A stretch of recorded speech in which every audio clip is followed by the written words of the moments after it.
Today, we look at how to map out the notes on the neck of the ukulele, how to use our right thumb to create an alternating bass pattern so we can accompany ourselves while we sing Row, Row, Row Your Boat. Let's get going.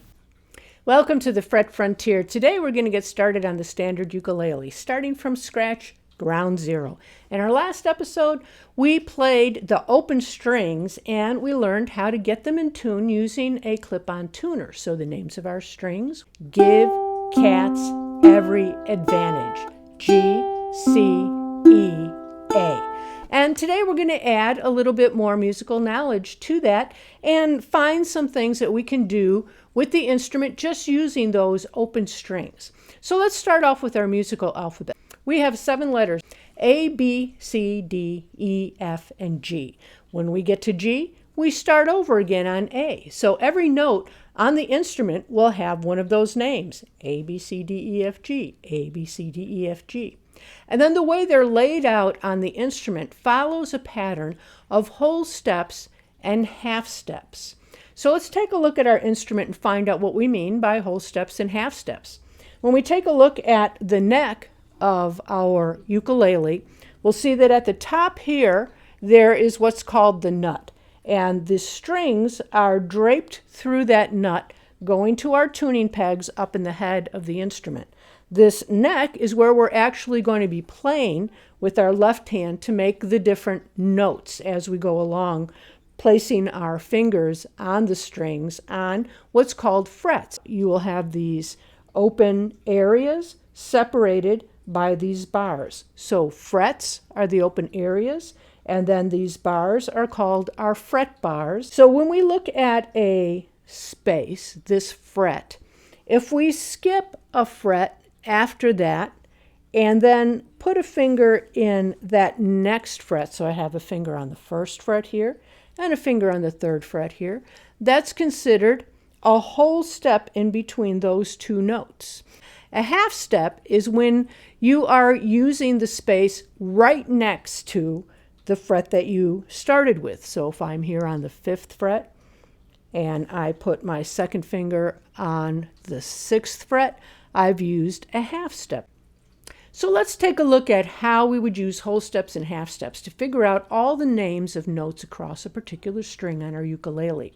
If we take a look at our first string, the name of that string is A, because we use that phrase. Remember that phrase, give cats every advantage. So our first string, the one closest to the floor, is called A.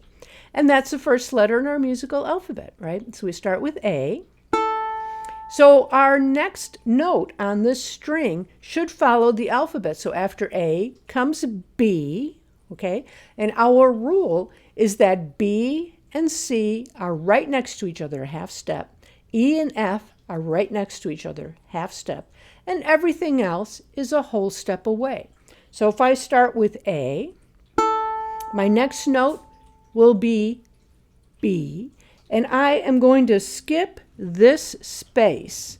I'm playing an open string, so I will skip this space and then use my next fret to create that whole step pattern, and this is my B, okay, on the 2nd fret of that first string. Now if I want to play C, B and C are next to each other, so all I would have to do is move up one space. So I'm on the 2nd fret, I'll come up to the 3rd fret, there's my C. Next note, musical alphabet, after C comes D, and that's going to be a whole step. If it's not B and C, or it's not E and F, we're going to leave a space and then go up to the next space. So I skip the 4th fret, up on the 5th fret, there's my D. Okay, so that's the theory behind it, or the idea of the pattern of getting the names of all of your notes. Now I'll show you the completed pattern of what this layout looks like on the neck of a standard ukulele up on the screen now. And you don't have to know all this information. We will be going over and over this as we learn the notes a few at a time, but this is the theory behind it. This is the pattern of how you figure it out. Now let's come back to our open strings. Again, we have give cats every advantage.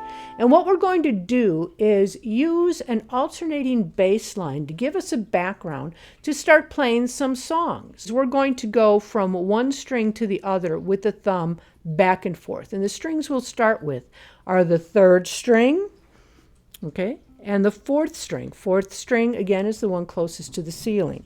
So I'm going to relax my hand again, just curl my fingers in towards my palm. My thumb nice and relaxed. It's going to start on the third string. I want to use my thumb all the way from where it attaches to my hand. So things that can go wrong with the thumb are anchoring it up like this. There's also the Captain Hook thumb where you try to use the first joint of the thumb. We don't want any tension in our thumb. We want that thumb totally relaxed, rotating from where it attaches to your palm.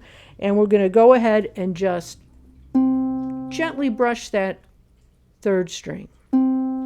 Okay, do that with me. Third string. Do the third string again. Okay, now let's move to the fourth string with that thumb. And just play that fourth string. Okay, now we're going to go back and forth. Third string, fourth string, third string, fourth string.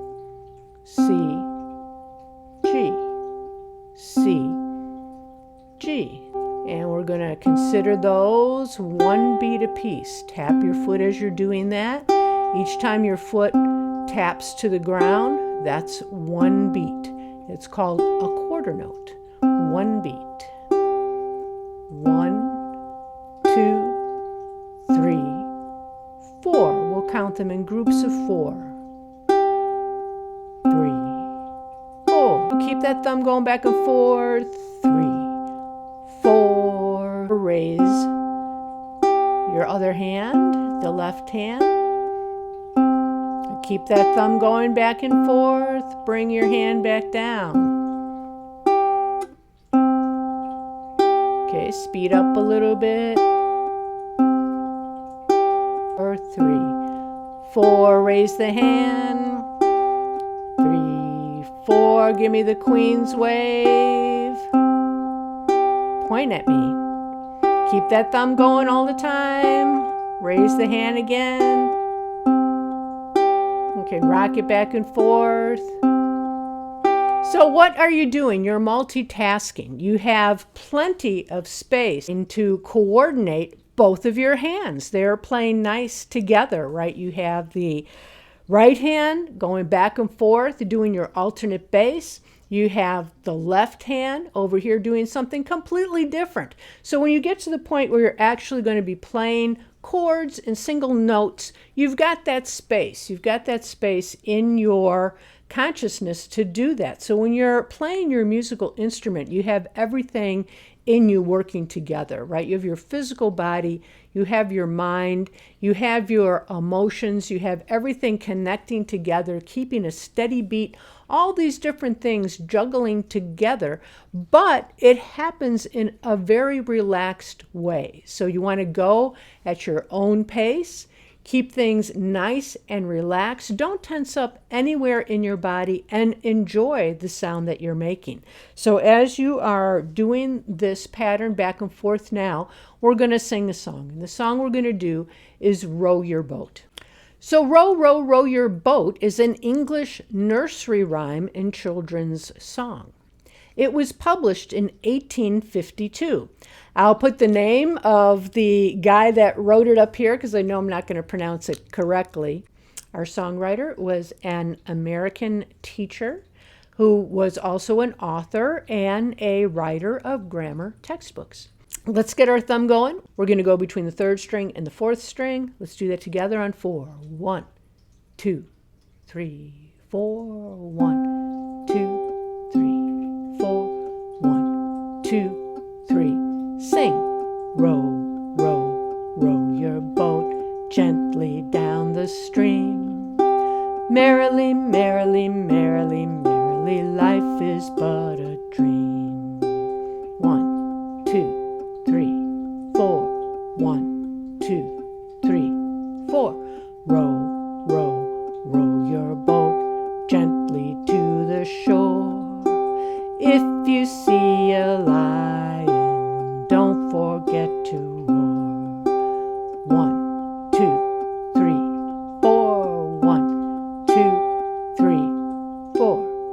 Okay, so work on your first pattern. In the next episode, we'll take that a little bit further. We'll talk about why that works. We'll add another key to it and some finger picking pattern extensions where we add in some more strings. Thanks so much for joining me, and I'll see you in the next episode.